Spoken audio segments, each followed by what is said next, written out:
Sweet. We're good there. Go down to here. We should have... Where are you, mate?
What's going, brother? Righto. Yeah, not too bad today. Had a little issue yesterday. Was going to set up this whole deal, do some live recording or create a video how I record.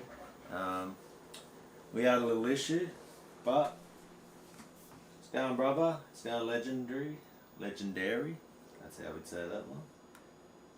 But yeah, we had a little issue. It's going, brother. Righto, so I don't know what happened. Basically, so I can show you this. If I open this back up, we'll go to my capture. This interface here, it's the mixer for the Zen Go. Now, this would not open yesterday. Now, what I needed to do is this helps you route. So these are like different channels for where the audio goes. And you can have, you know, if you've got your SPDIF in, if you're using your preamps, the playback, this function here loops it back in. Now this whole interface would not open yesterday. So I thought I'd try it this morning. It's all working fine now, so this could even be a computer issue. I'm looking up there. So we've got a bit of a setup happening right now. Got a laptop down here where I can monitor what's going on there. OBS here. Yeah, so you might be able to see. I might open up, if we go easy keys over to that screen. You might be able to see it down on there. Sort of, yeah. So, anyway, we'll get this party started. This is just going to be not as much interacting with talking. So metal. So it's going to be guitar based thrash and death metal.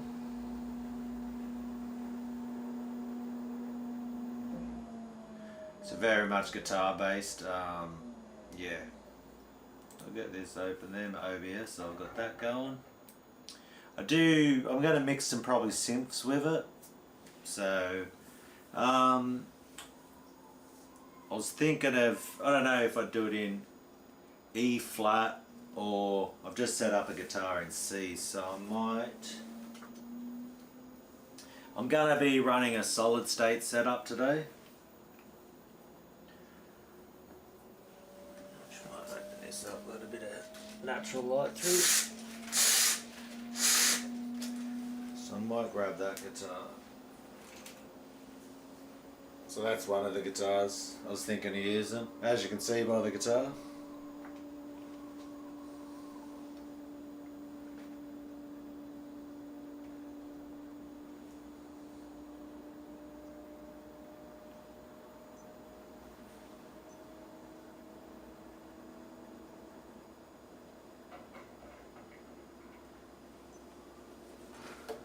I have the EVH. Oh, the stealth version's amazing, isn't it? Might be cool to use this because then the bass guitar, when I bring in the bass tracks, so we might go with that one. And all I have to do, that should be coming out. Let me know in the stream how this is sounding. Better go to here. Yeah, that's muted there. That's good. What's that? We can.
Sorry about that one, I muted out my mic. There we go.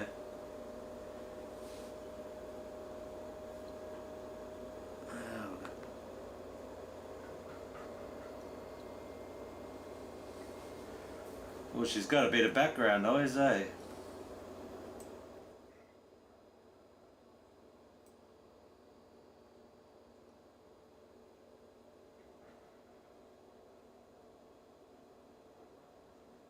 I wonder if I can put a gate on that. Would be cool.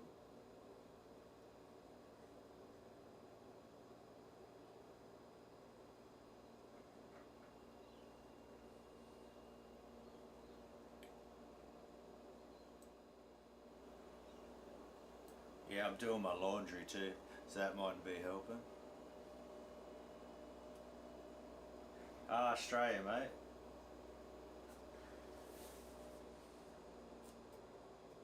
Righto, so I'm going to mute out the mic again just to hear, I just want to hear what's coming on the stream.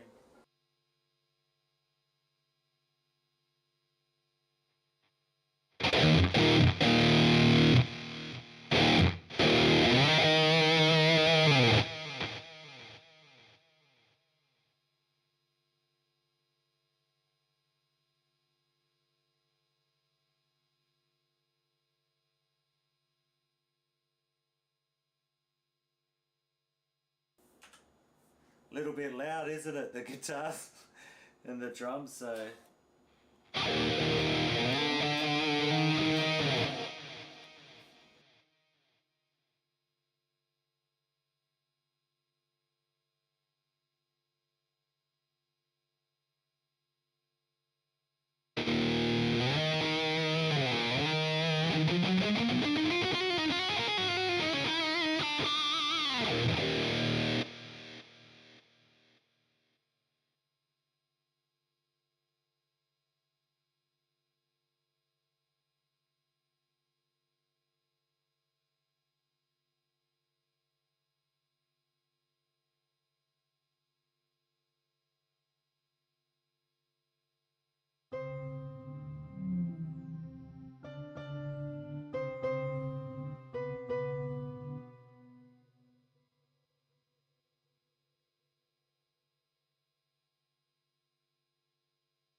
So yeah, not too bad there with that one.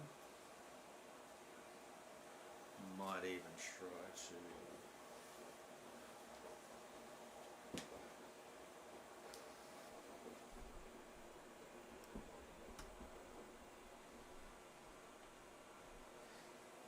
that.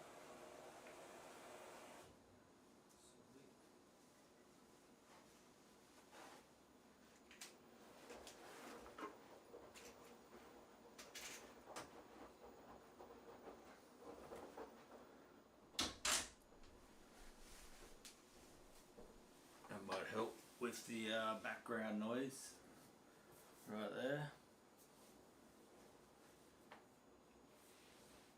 That should be sweet.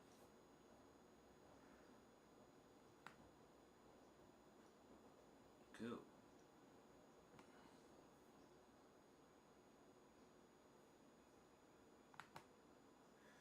There we go, it's good like that. Thank you.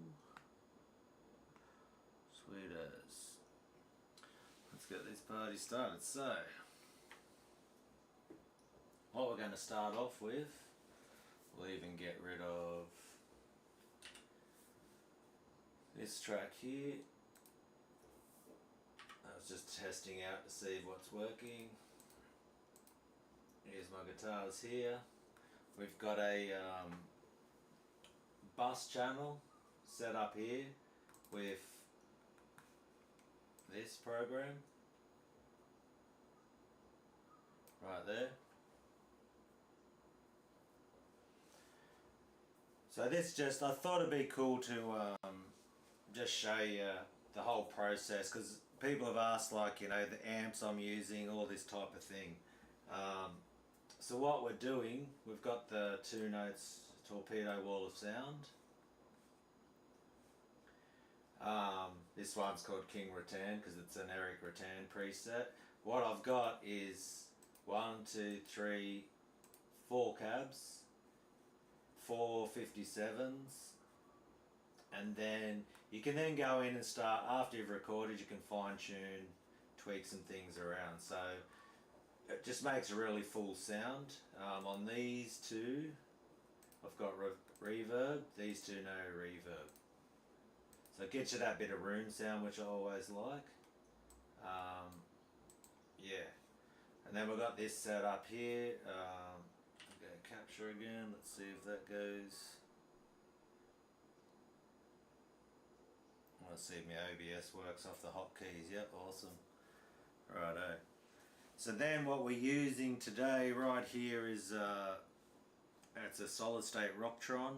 And down on my board I've got a preamp pedal that's based off an Ampeg 140C, and then we're boosting that. We've got a bit of EQ, so my pedal board's running into the solids. So I've got a preamp pedal from the States called a Lich, and it's based off an Ampeg 140C. Also a Direwolf, boosting that. EQ pedal. I think I've got my delay pedal on now, which will switch that on and off. That all runs into the Rocktron solid state power amp, which then runs into my 2 notes, which is a digital load box to take the amps. I could also switch one of these amps on, flick a switch here and just toggle in the amps if I want to. Yeah, I did turn down the level Skull Thunder. I turned it down the level because I was getting lots of background noise, so we can go to, if I go like that, there you go, see, that'll increase the level. But I just noticed it had a lot of background noise.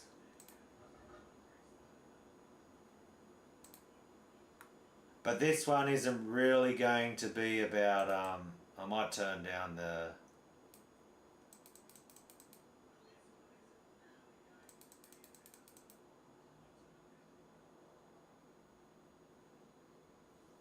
about me talking as much as just watching.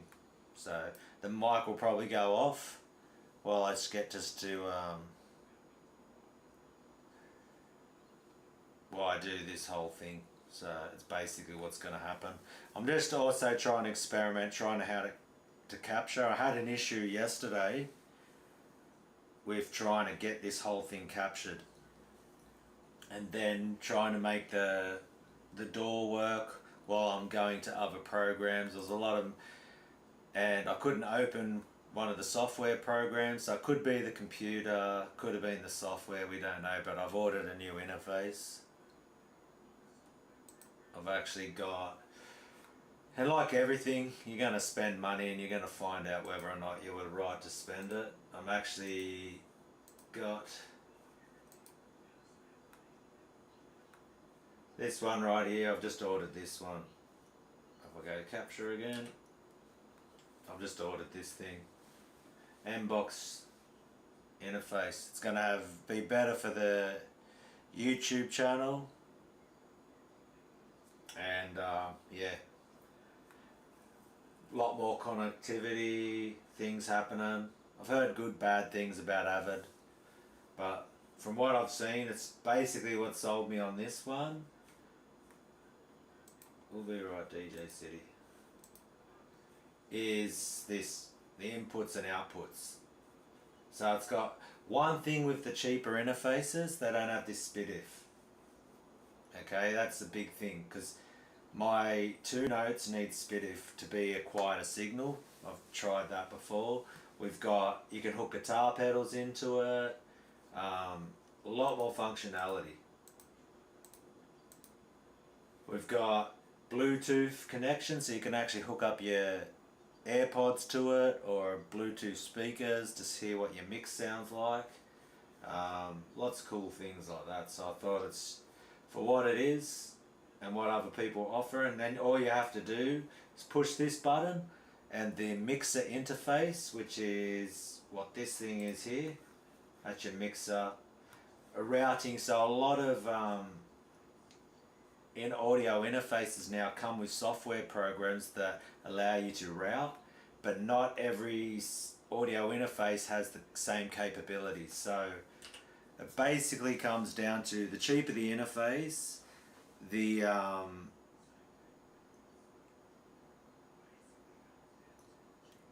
yeah, so basically the cheaper the interface, the less the routing options are.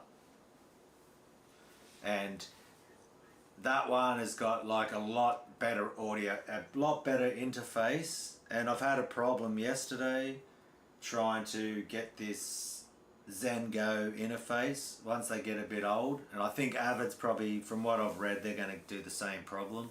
They only support their software and drivers and all of that for a certain amount of time, then they start glitching out.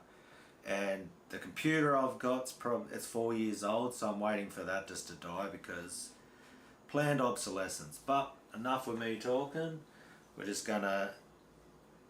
gonna mute the mic and then I'm just gonna start working on stuff.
Yeah, so I got some synth going there. Probably won't add in. I probably would have the synth as a lead in on this. I probably should have given myself a bit of space because it just starts on straight into it.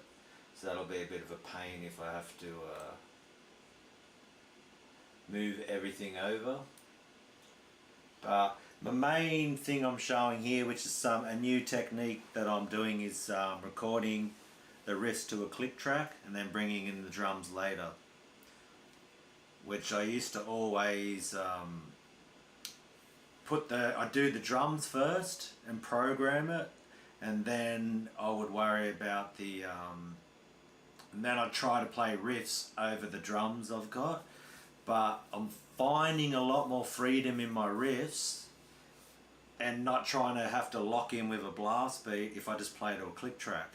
And it was actually, I was watching a video on Nile making an album, and they were just playing to they were playing to a click track and then putting in the drums later. So I was like, that's a pretty, let me see how that works. And that's so this is all just more experimentation at the moment, but give you an idea of how I build up tracks. Basically that's what we're doing here. So we might, that's not too bad. Now we'll try add some keys. I probably won't do right now because this is just improvisation. There's no plan here. I just picked a tempo. I could probably have a maybe I'd start with this blast and then we'll do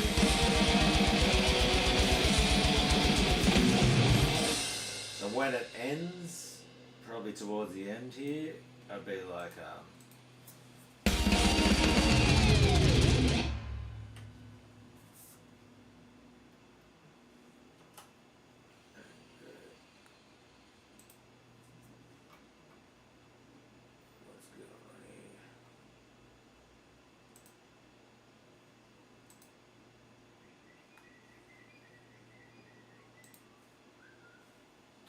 muted it. So I'll probably get something happening here. Yeah, more I'd probably use like some of the noises.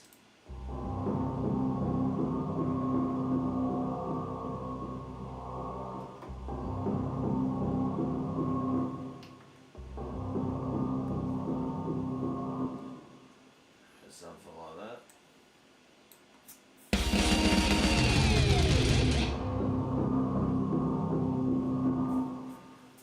No.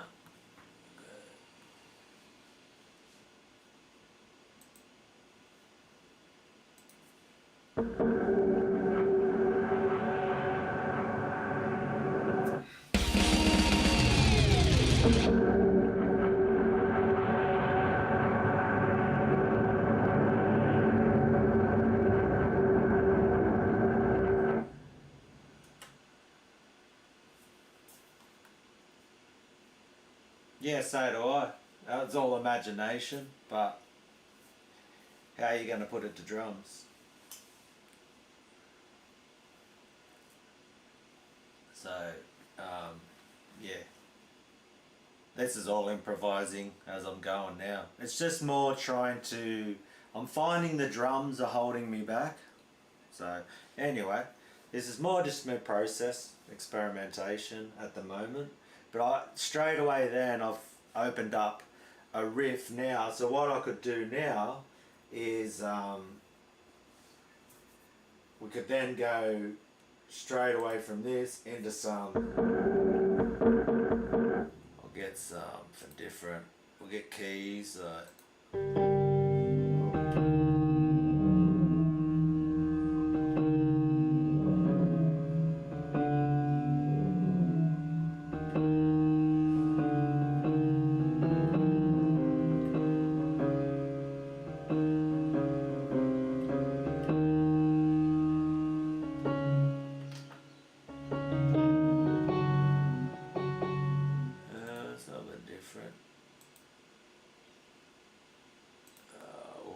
Cinematic pads.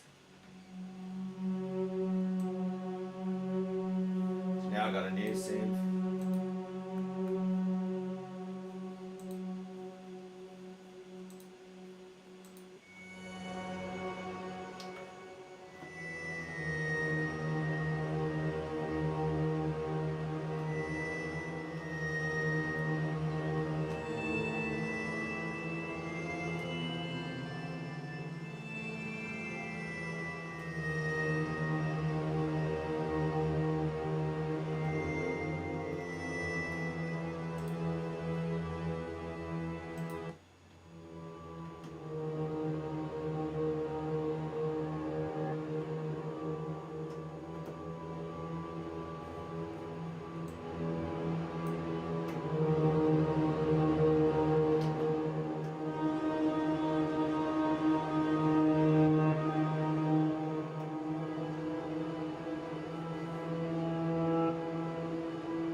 So there you have it. That's I think that'll do for today.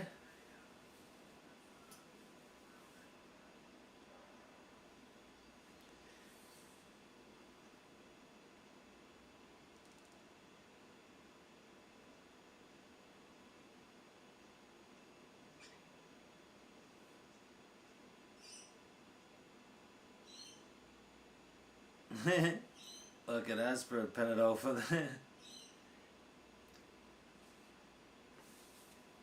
No worries, Slayer.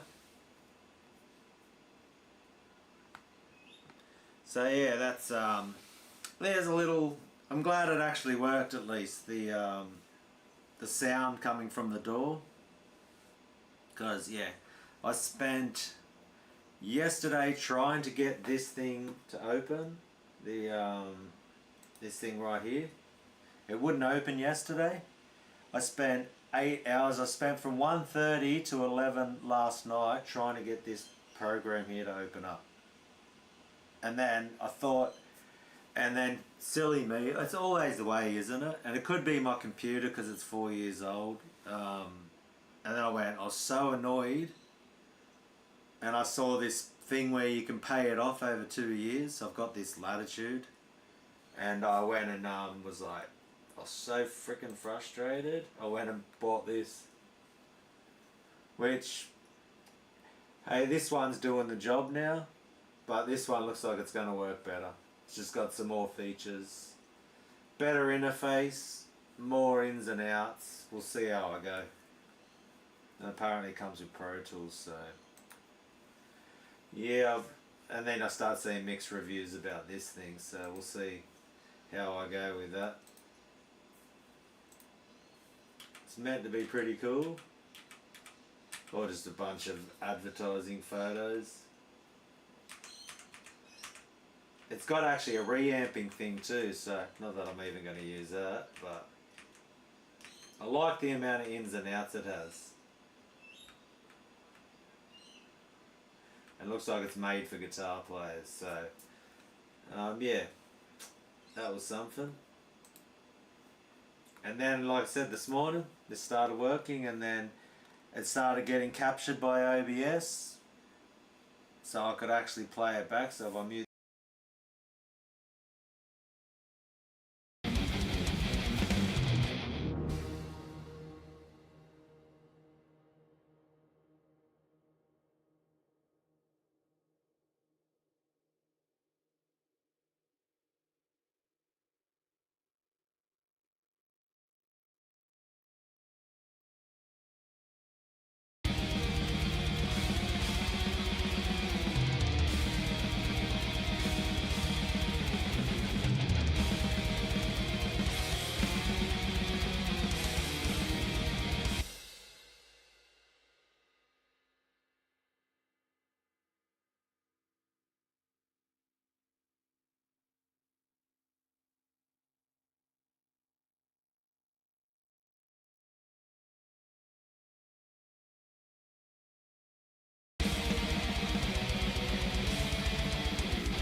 So that actually come out pretty good, the sound on the stream. I'm happy with that.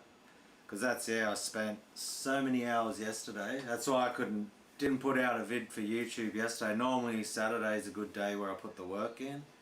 And this interface is basically what I need to do. If you notice when I was recording then, and I've got these loopback functions here, which this does it, but yeah, it decided to. So now I don't know if it was the computer or the actual software, but yeah, should have waited, eh? Now I'm like, I spent $1,200 on a freaking interface that I probably don't need, but the fact it even did it, and maybe I'm going to need to upgrade the computer soon. So luckily they're getting cheaper. Probably need another $2,000 for that thing to keep the production. But there you go. So let me know what you think. How do I think do for the recording session today? And that's a new, normally I would program the drums and then try to record guitar over the drums, and I found that's really messed up my flow. So now what I'm going to do is record guitars, get the riff ideas, then put the drums over it, and then tailor the drums. It's almost like they fit better. Like when I'm listening and I'm trying to play over the drums, I sort of adjust my riff and it sort of messes me up. But if it's just a da da da da da da da da, the click track, then I can get a. It's just because that's rhythmically what you're doing when you're riffing out. You're just hitting a. You're on a pulse. But once that head's nodding, you know, and if you're locked in with that click, then that means that you can then go in and replace the drums with anything and it's always going to fit. And then you can adjust the tempo like I did then, mixing up some synthesizers and keys, or just sound effects really, to try transition or get a style.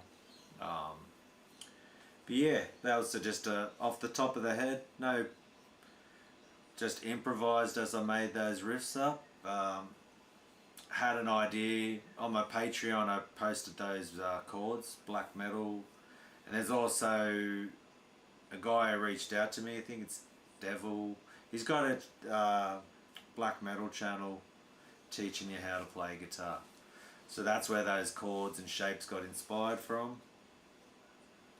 And then did some layering, did some harmonies, some fifths, which fifths are just the power chord notes.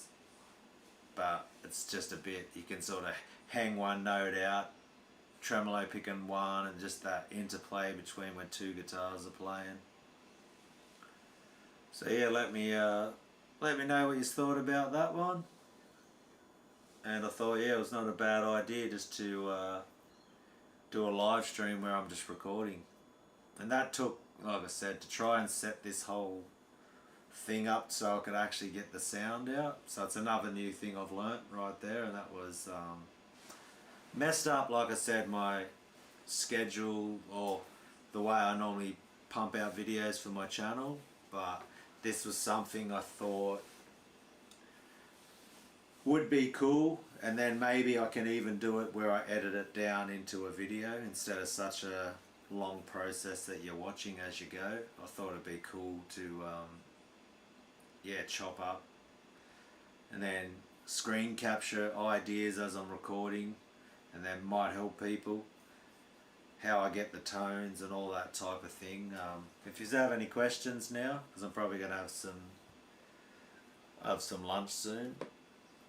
What do you got here? And this is how, yeah, so this is for the audio interface, and this is how you route your audio. For the guitars, so what I do here, we've got a bus channel right there, and that's got the one plug-in on it. So all of these guitars, the 3 guitars, run to the bus channel. Saves you having to have multiple plugins going. And then if I turn that on, and this is what I use here. It's wall of sound, and then you can come into here and you can adjust, you know. You could also go and start putting your own IRs in too. You go to user, and these are different IRs that I have, DV77s and things, so not bad one. Christian Kohler IR packs. This one here was Eric Rattan from Cannibal Corpse. Hate Eternal. He's also a producer. I bought his, so this is what I've used here. I've saved it as a King Rattan preset. We're looking at a Recto, so it's a Mesa style cab that he's captured. Recto, then we've got a Brit, which is a Marshall cab with greenbacks, so it's 412 greenbacks, and then vintage. So it might be, not too sure what he's got in that one. But see, Brit 800, so it would have been probably the stock cab from a JCM 800. And then you can then edit these with the EQ settings. You could add in power amp settings. I've only got reverb there. And then you can even go back after this. So if I was to solo, so if I was to take a track here and just solo it out, or just the guitars. So if I go guitars, solo out the guitars, right? Maybe we'll put the bass in there too, okay? And we do the very first, go to the very beginning of it, which I think should be there. We stop that.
So yeah, there you have it. That's how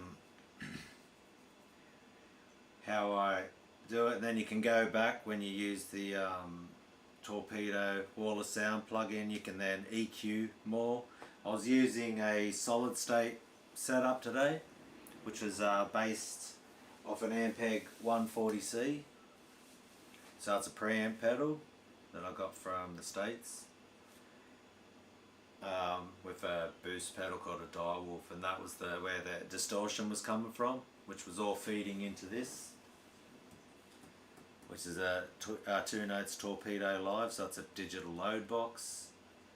Then from that, then I was using Superior Drummer, all the tune track stuff, so that was Superior Drummer, Easy Keys. For the bass I was using Neural DSP Parallax. This one here, so we'll go there. That's a plug-in for the bass. One of my favourite. I just use a preset on that. I've always liked this punch. It's a bit punchy. And yeah, using the Dingwall bass, and yeah, there you go. So I was happy that yeah, it actually, the software worked and you could listen to the stream, which it's all I tried to do yesterday, and for some reason it would not launch on my computer. Computers, you gotta love them, eh, sometimes. So maybe it's the computer that's about to die. So I was about to do a video. I recorded something yesterday called Planned Obsolescence, how a lot of this technology has a shelf life, and all they have to do is an update or something to destroy it, or Windows new operating software or new operating systems, Windows or even Mac will have this problem, where they're called audio drivers, so the drivers and the certain things don't cooperate anymore, don't work, they start freaking out. And yeah, anyone who's done audio recording and for the last 20 years, you know what I'm talking about. You got a piece of gear, it becomes obsolete. It's planned obsolescence. And I don't know enough about how it's all programmed and where this issue comes from. You know, do your GPUs get worn out? Maybe that, so. But for some reason, maybe it's just they get old and wear out. But it's very strange, like when you buy these new audio interfaces, they work perfect. The best experience you'll ever have. They just light up, you run the software, they update, you turn them on, they work, you're like, this is awesome. And then about 2-3 years in, you'll start to see issues popping up, and then you'll start to see the solutions from the manufacturer become a year old, 2 years old. For that, once they discontinue that piece of equipment, then the tech support and all that starts to fall away. Then it gets worse and worse. And maybe if you're someone who's good with computers, I don't know. So, but it would not work yesterday. 8 hours I spent. Now I don't give up easy, I suppose, but that's how long I spent yesterday just trying to open this program right here. Just trying to open it. Because all you do is you go here like this and you click on this. Now that we've finished recording,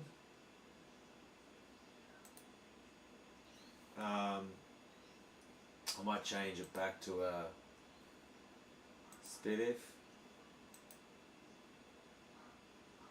We might load it back to, yeah. I'm even worried. We'll see, hey. Let's do it live on stream and let's see. Because it was lucky that it opened up today. Close that. Won't save that for now. Oh, we might save it. Let's save it as okay.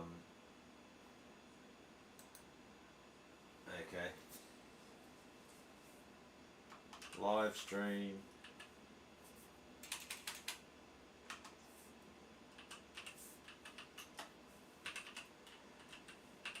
Recording. Call it live stream. Live stream.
Help if I turn the microphone on, eh? So yeah, this one wouldn't light up either. Even once I set up all of this. So basically what you would have to do, you come here, you go to there, you do that, and now you're changing the loopback function, that then now the thing will pick it up through this thing. And this is actually just a plug-in that I watched a YouTube video yesterday. Just this ASIO input capture is a third-party plug-in that I had to download from watching a video to see how can I capture my device, or how can I capture the door. Because if you're just running desktop like this and you go properties, then it's pretty much the default's going to be your playback, your Zen Go. That's my audio interface for desktop audio. Microphone's going to be the camera that I'm using. If I go to that, it's the ZVE10 microphone that's on top of my camera right now. But this thing here wouldn't work, and then this thing wouldn't open up, the Zen Go, this whole software program, and that was just, it was insane. And I basically spent I spent 8 hours yesterday.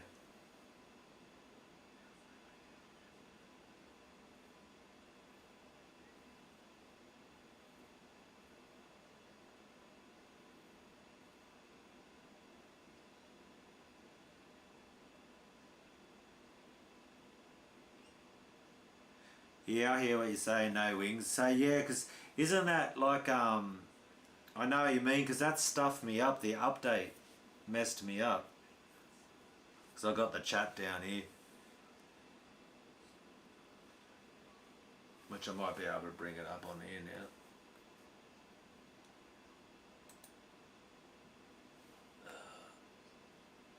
You go, give me this one over here.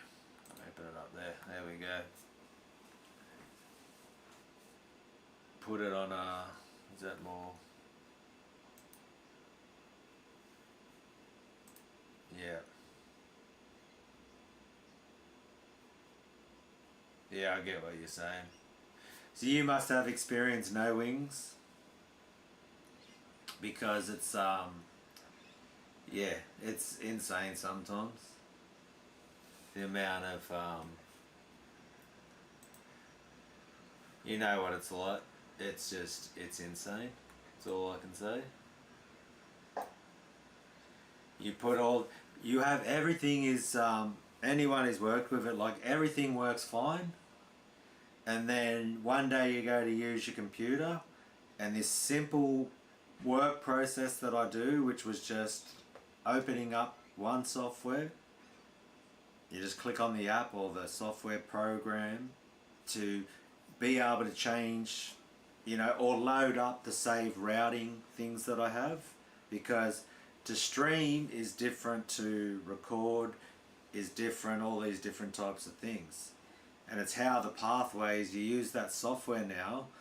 In the cheaper, like 2i2s and that, they don't have these routing options. They don't have loopback functions on the cheaper audio interfaces, which if all I was doing was recording, then it wouldn't be a problem. It's because I'm doing the YouTube, I was trying to get my DAW to come through OBS, and that's where and I had to learn what I was doing. And then watch other videos and go, okay.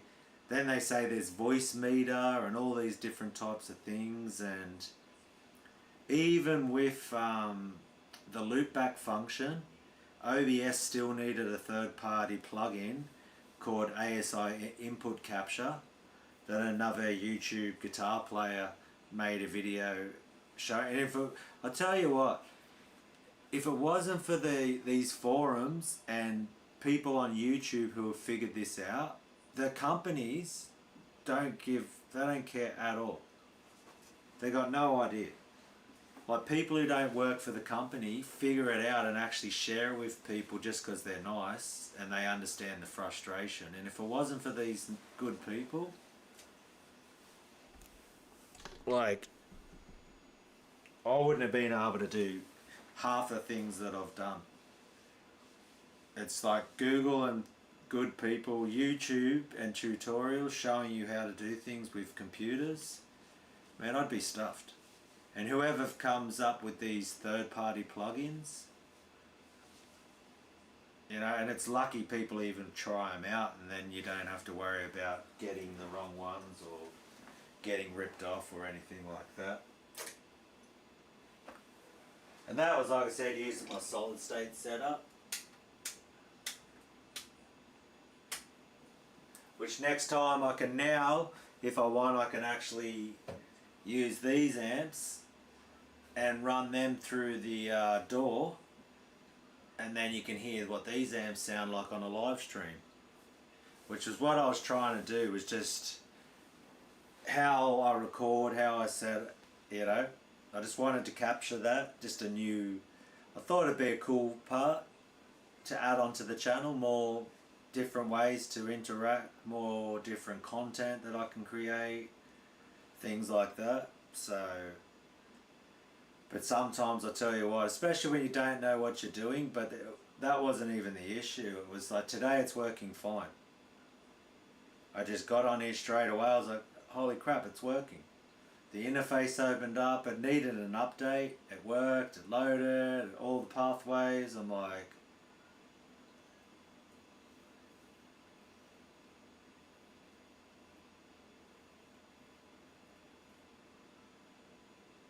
oh man, I was absolutely, yeah. 8 hours I spent yesterday clicking the icon, trying to figure out, and then I had to go and research, and it says from the manufacturer, it says you have to go into the C drive, into the user folder. There's these hidden folders, and you have to go in and you have to delete everything but keep the drivers. And then once you do that, it should work. It didn't work. 8 hours. It took me, I started at 1:30 yesterday and finished and gave up at 11 PM. So I started about 1:30 PM and gave up at 11. Spent 8 hours just trying to open a program. And in this program, before, like I said, when I first got this system and that audio interface in that program with all it's called an Antelope launcher. Straight away, launched. It's always been a bit iffy, but Antelope Audio, the launcher, it always would be needs to run with administrator privileges, and also to the Windows Defender firewall. Didn't recognize it, so I think there's a bit of a conflict between the Windows Defender firewall. And then today I gave it full access through Windows Defender firewall. So I know there's always a lot of problem with Windows and firewalls. Because, you know, there could be malicious content or malicious downloads that'll destroy your system. So, oh, computers, man, I tell you what, they are an absolute, they drive you insane sometimes.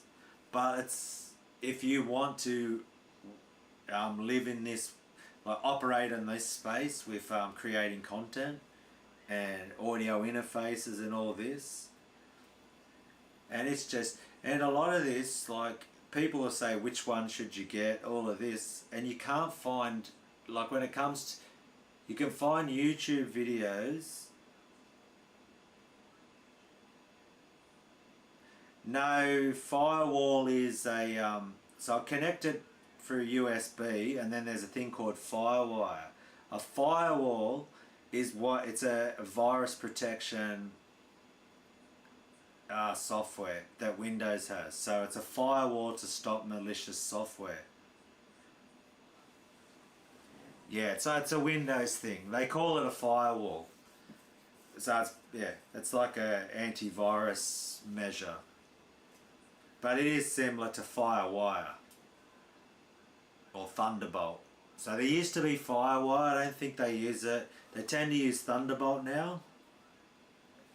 So there's Thunderbolt and USB, and then a lot of, say, like Universal Audio Apollos tend to not like Windows PCs. They're more for Mac. And then you could get into the whole Mac is better, Windows. I just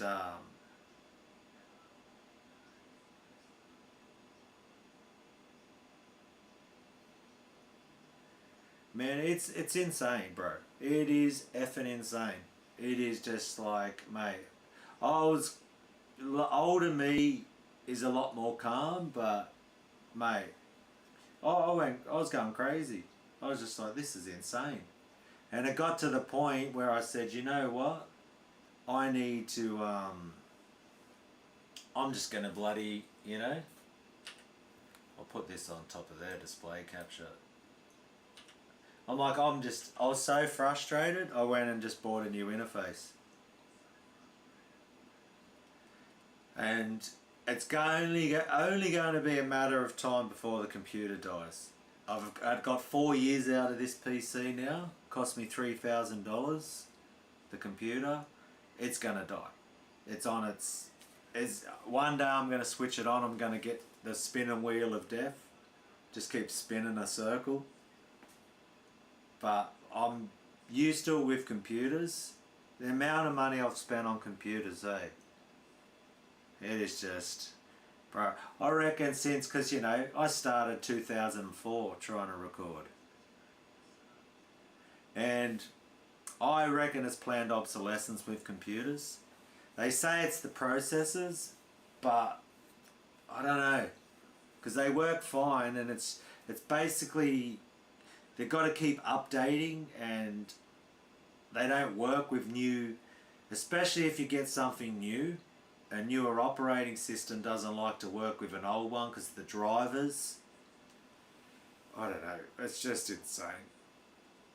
All I know is you better find a way to make thousands of dollars, because yeah, and it's you can not record and that, and I think it would be the advantages of the older days when it was all analog with tapes and things, you know, but it's electronics for you at the end of the day, and you know, I didn't have to buy computers, I didn't have to start a YouTube channel. It would be nice if they worked better, but hey, it is what it is. And yeah, it's a test in patience, I suppose. If anything, try and find the bright side of it, eh? Always look on the bright side of life.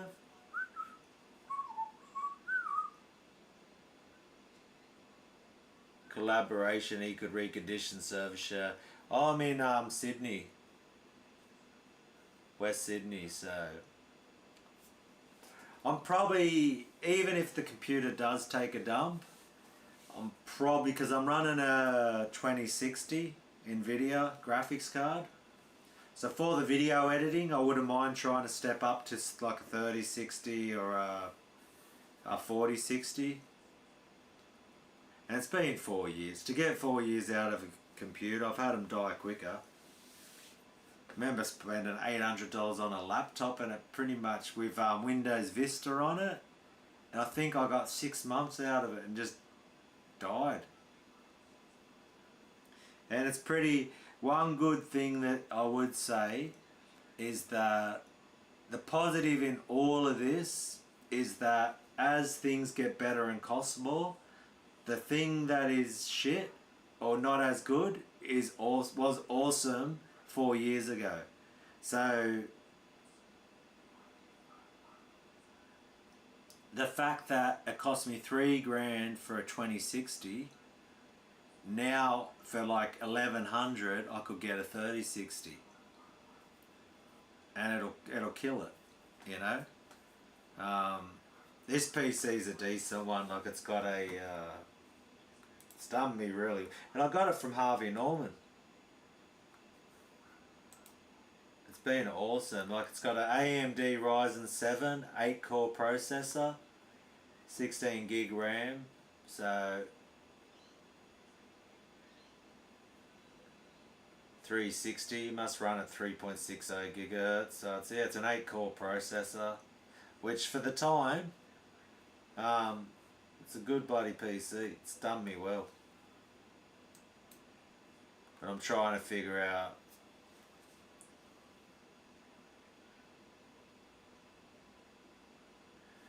oh, no worries, brother. Thanks for the support. Thanks everyone for supporting the channel and helping me push it along.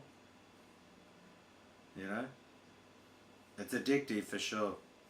Like when your channel starts growing and you're like, oh, I want to feed this, water this plant more. I'm definitely, you know, and you're right there. It's like cars. They are, you know, no car lasts forever. Motors wear out, wear and tear. You're right there. Thermal paste changes. Yeah.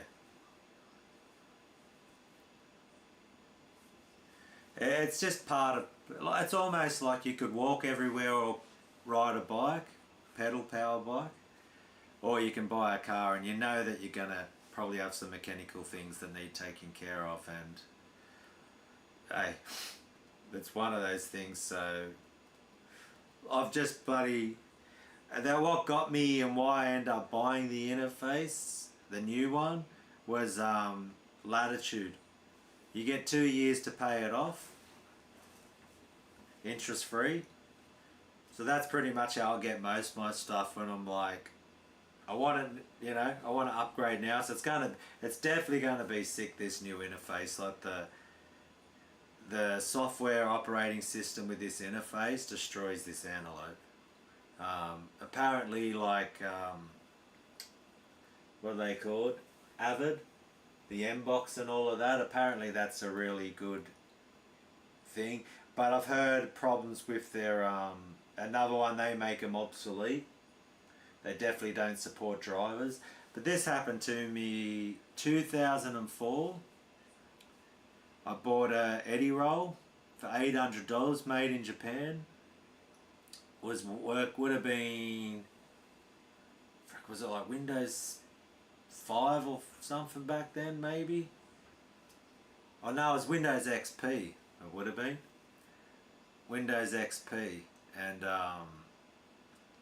then that one, it just it was an awesome audio interface. Like the converters haven't changed; they're still 4.1. All of that stuff's still the same.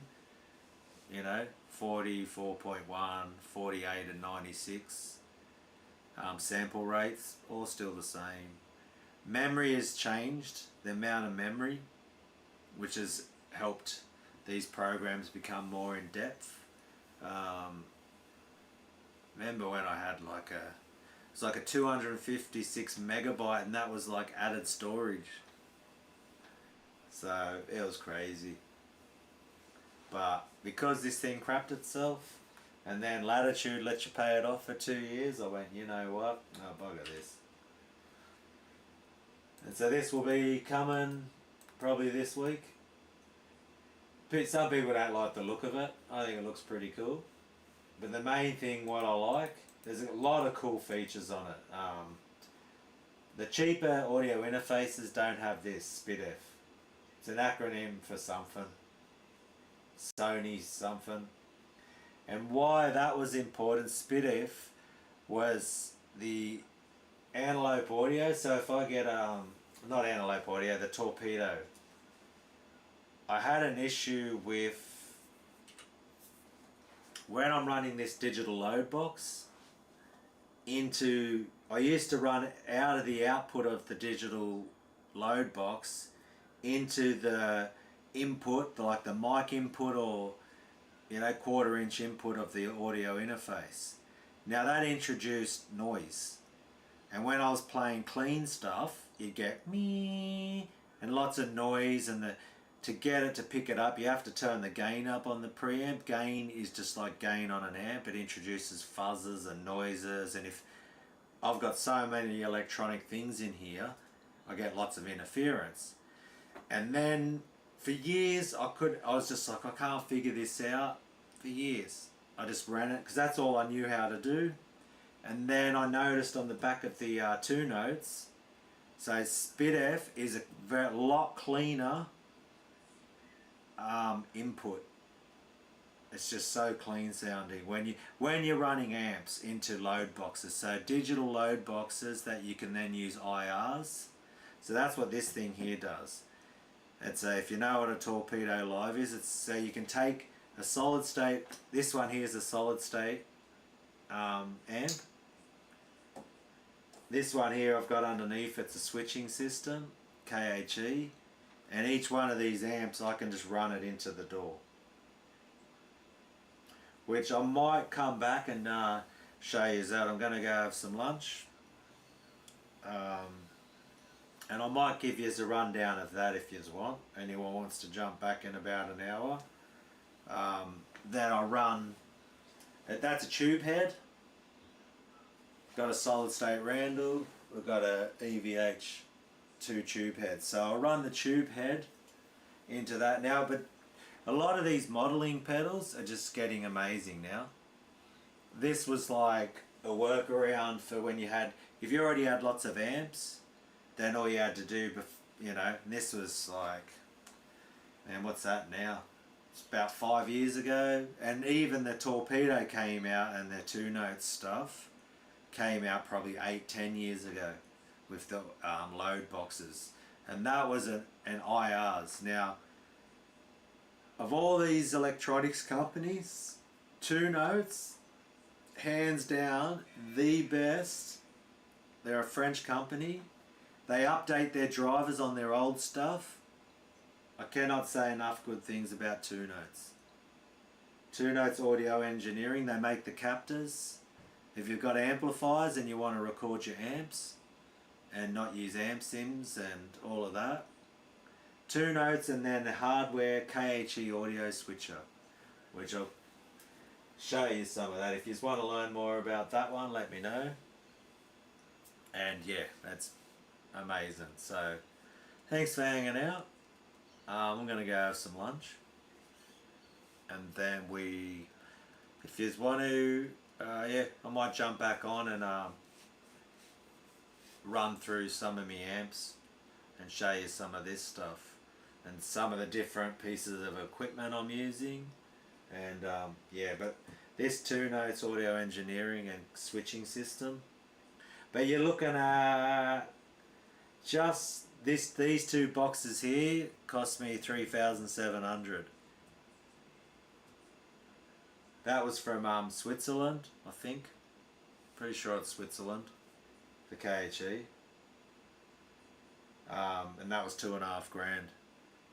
But what you can do, all these pedals, and then I've got a Boss ES8 switching system. You can see down here. Yeah, probably got too many guitars and everything in the way. If I do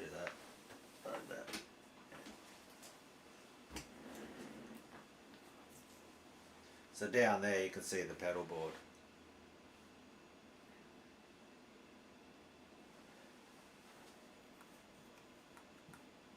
Use the speaker output. So that's why it's called a digital load box. It replaces, it's a 100-watt load box. So my amp thinks that it's a speaker cabinet. It's a digital load box. And it saves you, tube amps won't blow up.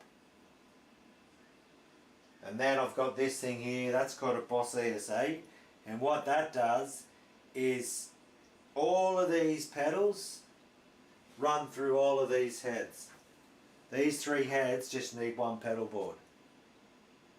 Because I've got a switching system, and then the effects board runs into the switching system up here, and then all I have to do is flick a switch, and the minute I select that amplifier, the effects pedal goes to the designated head.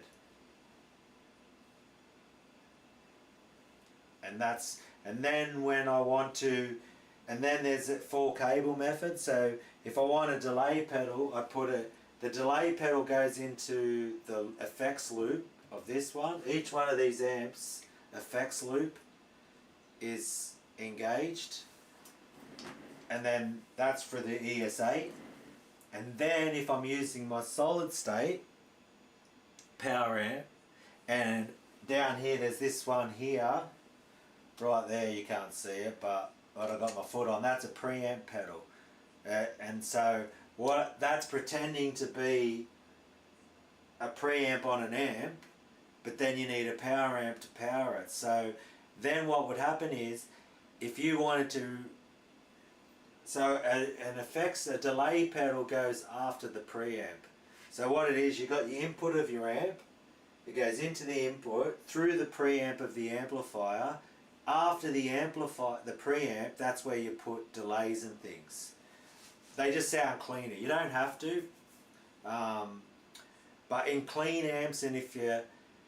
So then what would have to do, if I wanted to use my preamp pedal with the solid state power amp running into the two nodes through the switching system, you'd have to unplug all the pedals to set them after, you know.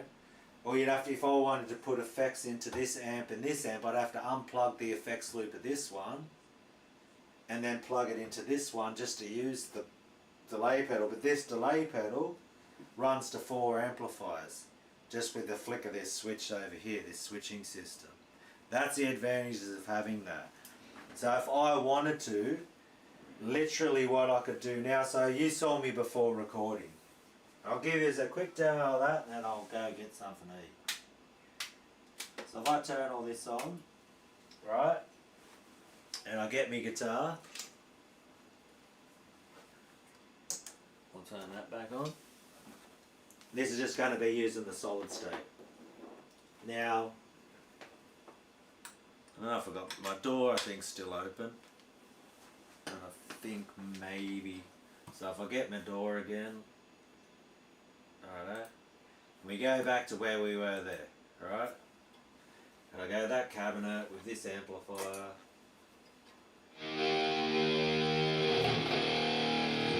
You might be getting it coming through the OBS. Is it still working? One of them, if I go, okay, we go there.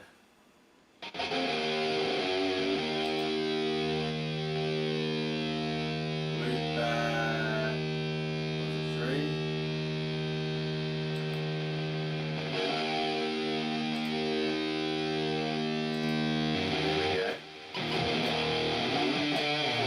So I mute this out.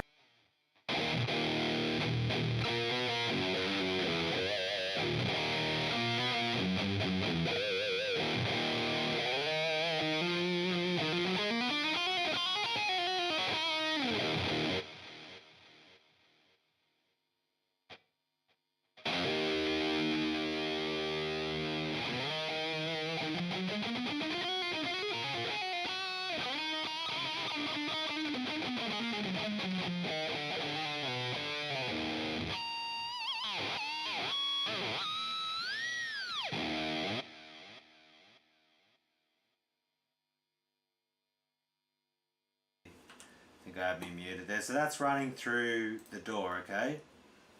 then what would happen is, now if I just want to run that through one of these cabinets, so all of these cabinets are hooked up too.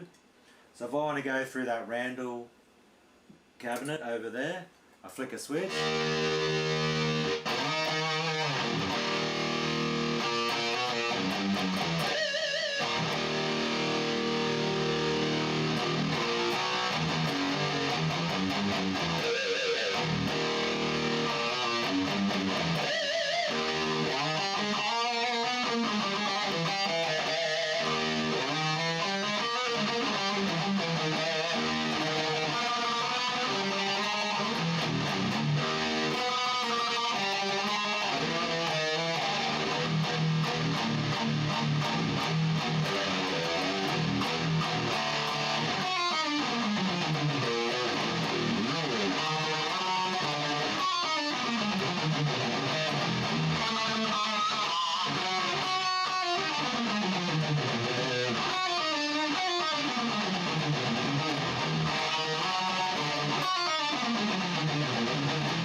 What's that?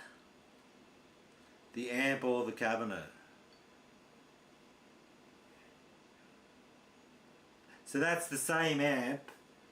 Before you were hearing it direct, right, through the stream, running through that direct, right? Now we're using the in-room mic. But it shows you what I can do is I can route it, and then if I want, once again, all I have to do is flick a switch. And we're running.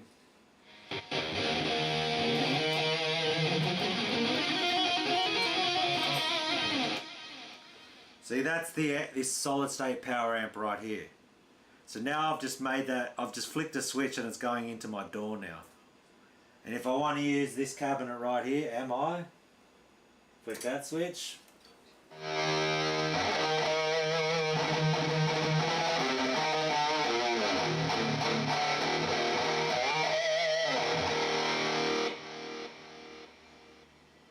No, this is all just using the preamp pedal on the board. We're using a Rocktron power amp for the preamp pedal. Well, I was using the Randall cab. See, each one of the speaker cabinets are ready to go too. I can use 4 different amplifiers through 3 different cabs and a digital load box. So each one of these, the Randall, if I turn that on with the flick of a switch, can use 3 cabinets or a digital load box with the flick of a switch. And the effects pedal board. And that's how it works. Like if I want to go the Marshall cab, it's a 2x12 mode.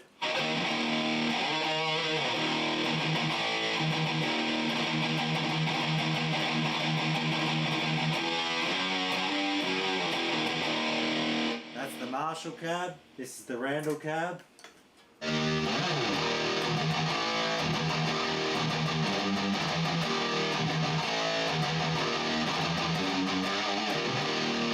This is the MI cab, which when you're sitting right beside and you're getting fucked up by it, but we'll turn this way.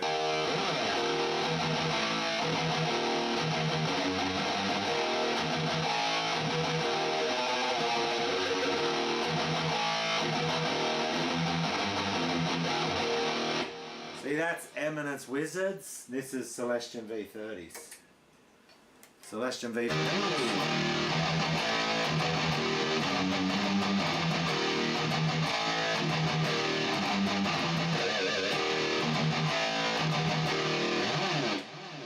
Then if I wanted to, then it's the Marshall. That's our 4x12 cab in 2x12 mode, because a Marshall cab is 16 ohms mono but will split into 2 2x12s at 8 ohms.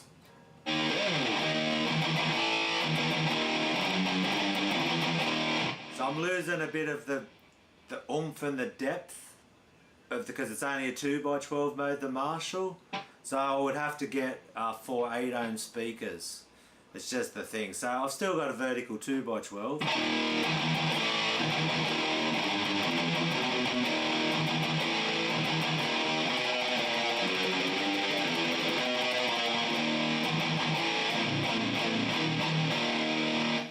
So that is the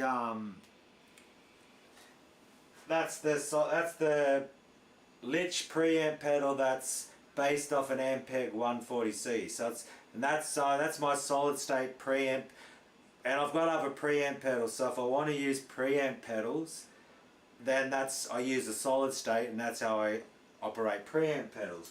If I want, I can just turn the Marshall on like that, right? Then and I have to then flick over to this one, because it's not a preamp pedal running into the power amp. Now I have to change the pathway of the pedals, and that's where the Boss ES8 comes in handy. So I've got that program now to change how this works. I turn off this preamp pedal, I have to go to the ES8, I have to go down to a bank of just an amp like that, and that's going to gauge the delay pedal. So now all the pedals have changed their order. Instead of going, before I had them set up, it would be like running all the pedals straight into the front of the amp. So all my delay pedals, everything would be running into the input of the amplifiers if I didn't have the Boss ES8. And then I can change the direction. I can either put them in the front of the amp or into the effects loop and switch them around. I need that versatility when using a solid state power amp for my preamp pedals. Or I could have a tube power amp. It's another way to do things. So I've got KSR preamp pedals, I've got other preamp pedals. Right, so now we'll just get the Marshall, and then all I have to do is flick a switch, amplifier 3, like that. That's the Randall through the Marshall cap.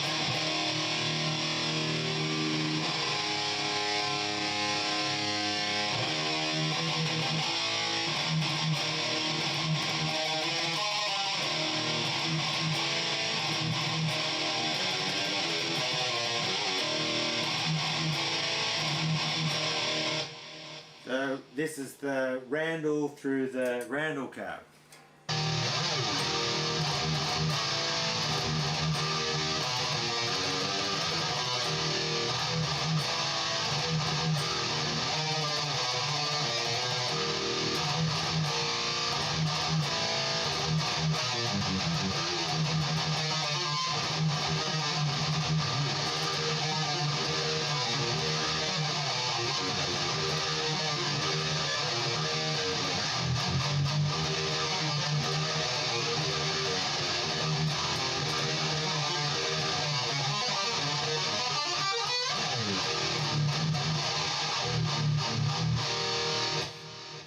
Then if I wanted to again, go back to the solid state, Lich pedal, I have to switch the order, like that. We go Rocktron, that one, turn on that one, go back over to here, choose amp number 4.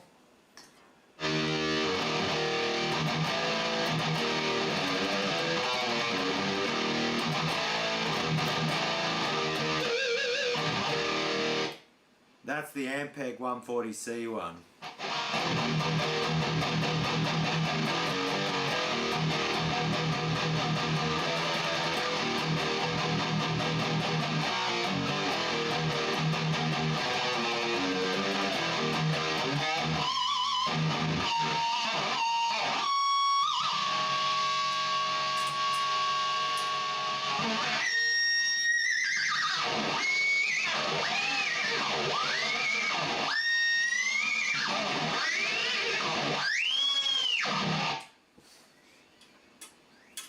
There's some whammy pedal action, but you get the idea. And if I wanted to, I could turn on all the other oh mate, it's a lot to don't worry, it's a lot to set up, eh? It takes time. And then I could go into, it does more than what I'm saying. Because it also, that pedal, the Boss ES8 also does MIDI switching. So you have to then plug that pedal into the computer with a software program, and then you program the Boss ES8 to send signals. So I've got a reverb pedal there that I can send commands to, and it'll change parameters on it. You can start, yeah, it sends ones and zeros, and you've got MIDI programs and all of it. And also the Boss ES8 also will switch the channels of these 2 amps here. The only thing I've run out of is MIDI connections. So if I wanted to, I could, it does latching, so it does TRS style latching, switching. Does the switches, the MI and the EVH. I would switch the Randall, but I don't, I've got to get a, because the Boss ES8 only has 1 MIDI out, then I've got a thing called a quadra through that's spits it out into 4, but then I'm using one of those for the pedal to switch that, so I'd have to get a quadra 8. There's an 8, it turns 1 MIDI out into 8 MIDI outs.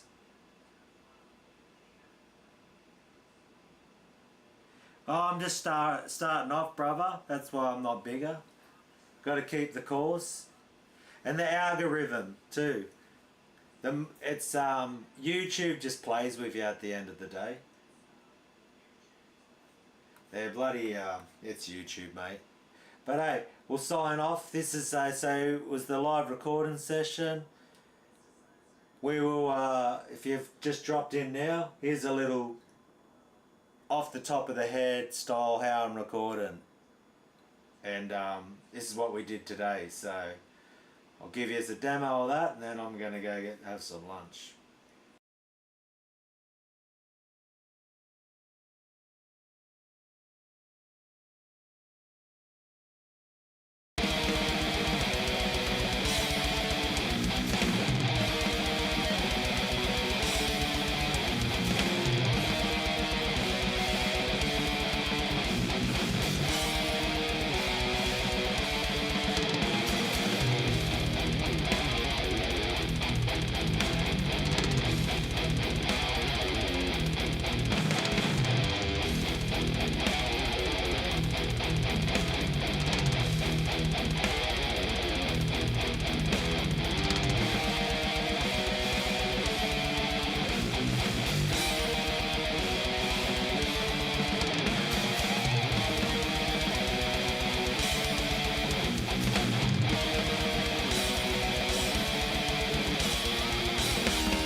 So yeah, the drums should have faded out, I think, because I cranked up the drums a bit. Yeah, that was just for today, and that was the whole thing. I was trying to capture it to share how I record, and I'm getting a better flow. Because I used to put the drum track first and then try to play over it. So I like the way I play to a click track. I can still just get the groove at a 230 and then just put the drums in afterwards. And I think it's really making things a lot more interesting. It's before my riff was like cramped by having to put these loop beats in. And now what I could do too is like literally, if the channel keeps growing more and people want real drumming, well, the only way that's going to happen is I'm going to have to pay for somebody. If you want someone professional to come and work on your car, clean your house, whatever it is, you know, cook you a meal, you got to pay them money. I don't know anyone who can play those type of beats unless you're a professional drummer. So, and at the end of the day, professionals are professionals for one reason. They're obviously they love it, a lot of them, but you know what I'm saying. So if the channel grows, the only way then would have to be the channel would have to make money for me to then pay for professional musicians to be on my tracks. Otherwise I'm going to just have to use software and release what I've got. You know, and people just have to be cool with that. So I don't know, that's, yeah, like you said, not bad for today. I can refine that more. And I think I'm getting better with the flow. I think the keys are opening up a new possibility too. The symphonic sounds.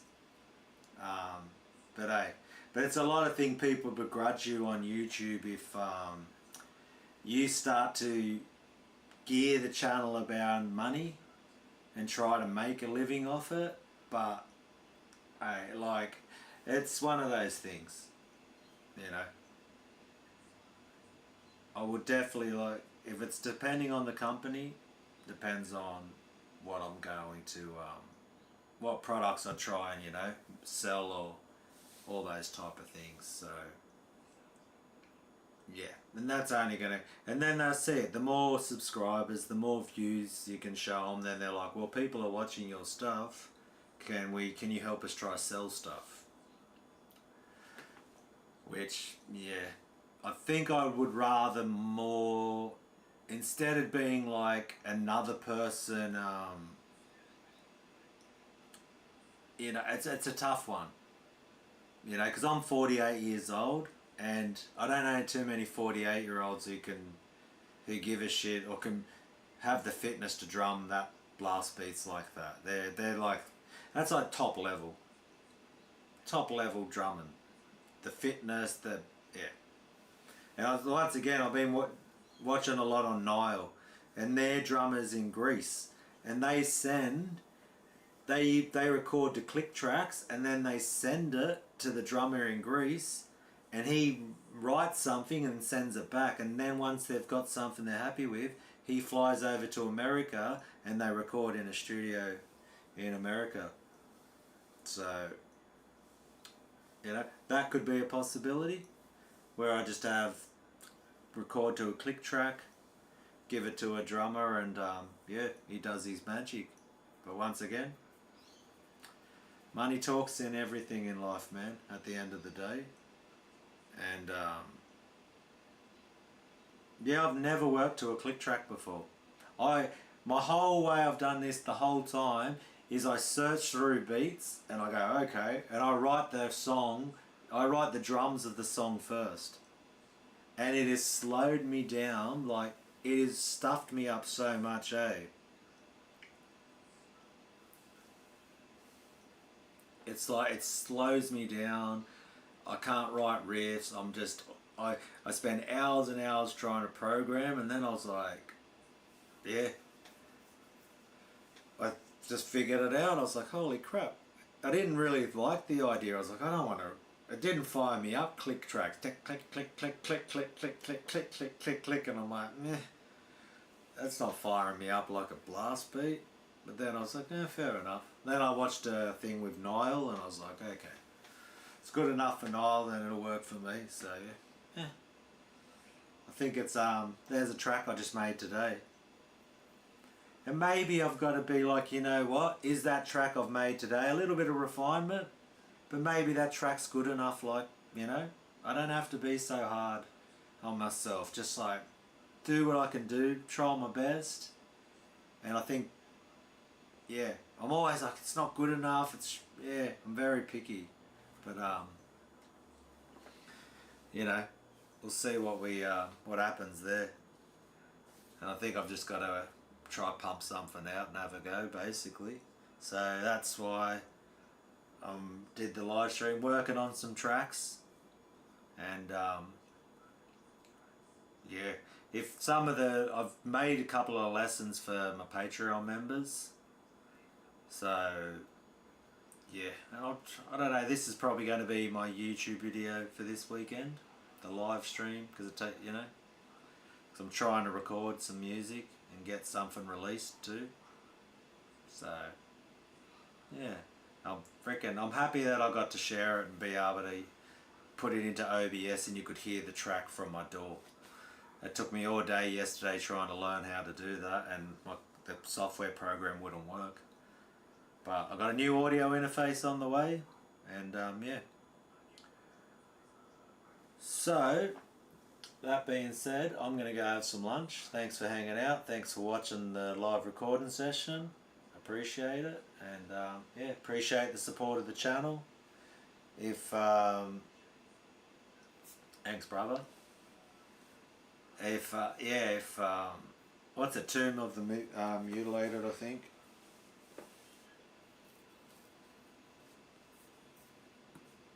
God, they got so many albums, don't they?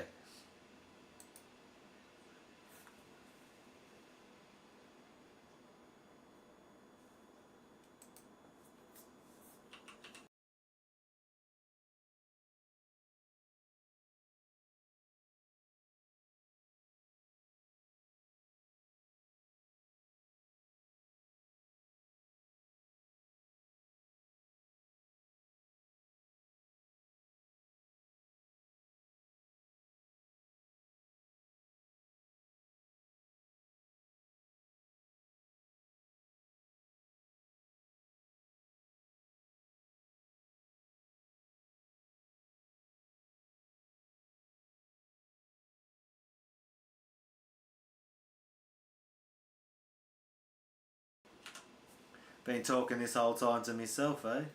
Bloody hell. Nothing new, eh? Talking to myself.